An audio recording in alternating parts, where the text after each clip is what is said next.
Welcome to the class of Human Resource Management.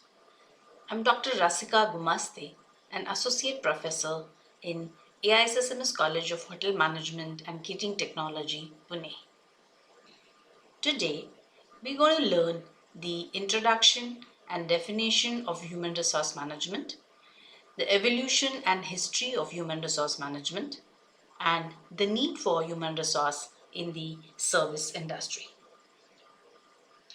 Every organization or a company, whether government, business, education, health, or hospitality, all of them need people to run it. Getting good people and keeping them is crucial to the success of all organizations.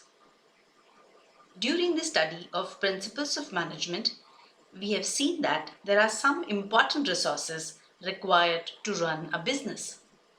These resources are named as the 4 M's of management. What are these 4 M's? The men, the material, money, and machines. All of these 4 M's are required for the efficient running of an organization. Out of this, men is the most important resource and the one which we would study in detail. Thus, HRM is concerned with the people or men in the management. Let us look at the definitions of human resource management. Human resource management is the function performed in the organization which helps the most effective use of people to achieve organizational and individual goals.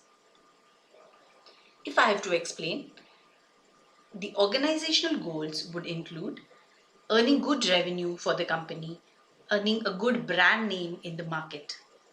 Whereas individual goals, we mean enhancing the personality of the individual on the job as well as off the job. Only when the organizational goal as well as the individual goals are achieved, a company will grow. The other definition says that it is the field of management which carries out the functions of procuring, developing, maintaining and utilizing the labor force. By procuring, I mean getting people. By developing, I mean develop and train them to be skilled workers. And by maintaining and utilizing, we mean giving them good care and retaining them in the organization. Let us look at the evolution of human resource management. There are various stages in the evolution of human resource management. Let us look at each step in detail. The first one is the Industrial Revolution era, which started as early as in 1900s. It consisted mainly of the development of machinery and mass production of goods. We all have studied Industrial Revolution in history in school. Let me tell you, it has a great impact on the growth of human resource management too.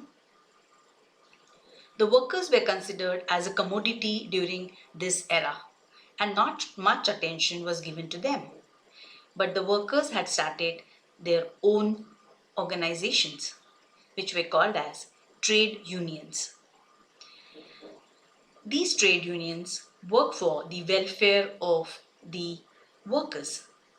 The basic objective was to safeguard the interest of workers and sort out their problems like employment of child labor, long hours of work, poor working conditions in the factory. By the early 1900s, many of the components of modern human resource management were falling in place. Then came the scientific management era. During this era, researchers and scientists tried to resolve human resource problems in a scientific way. The scientific management movement owes its origin to F.W. Taylor. He was called as the father of scientific management. He was the first one to recognize and emphasize the need for adopting a scientific approach towards each task done at work, how better and quickly it can be done. His time and motion study is used even today in most engineering industries. The next one was the paternalistic era or the social responsibility era. By the word paternalistic, we mean fatherly approach. Robert Owen, a British industrialist, adopted a paternalistic attitude towards his employees. He regarded the workers as children who must be cautiously guided, trained, and protected. This era had his influence, and hence it saw a remarkable improvement in the working conditions of the laborers. The next one was the human relations era, which was during the 1930 to 1950. During this period, the management researchers gave a close look at the human at work and the factors which affected their behavior at work. For example, experiments were done at Harvard Graduate School called as Hawthorne experiments, where it was observed that the production increased when a small factor like lighting was better. At the same time, the production was less when the workers had to work in dim light. It also emphasized the importance of teamwork, which helped in the better production. Thus, this era tried to find out how the humans and the other work factors affect the overall production. The next one was the behavioral science era. It is an outgrowth of the human relations era or an extension of human relations era. It made use of data obtained from experiments, observations in various behavioral related subjects like sociology, anthropology, psychology. The motivation theories of Maslow, Herzberg, McGregor, which tries to understand the aspects of human needs, came into existence during this time. Then came the human resource management era or the personnel specialist era. This was during the 1980s. The human resource management development is of recent origin. With the introduction of factory system, a large number of persons were employed. To administer and control them, a personnel department was set up. Thus, the old name for human resource management was personnel, which used to do odd jobs like timekeeping, recording of leaves, getting salaries and wages, etc. The human resource management development evolved out of this and took up functions like learning and development, getting the performance appraisals done, and many other functions which we learn today. Let's take a quick review of what we learned in the evolution. In the Industrial Revolution era, there was formation of trade unions. Then came the scientific era, which gave an approach or a look at each task of work to be seen as a scientific process. Then came the paternalistic era, when the owners took up the responsibility of workers. Came the human resource era, which tries to relate human and the other factors which affect work. Then came the behavioral science era, which studied the needs and motivational factors for human at work. And the last one was the human resource management era, which we study.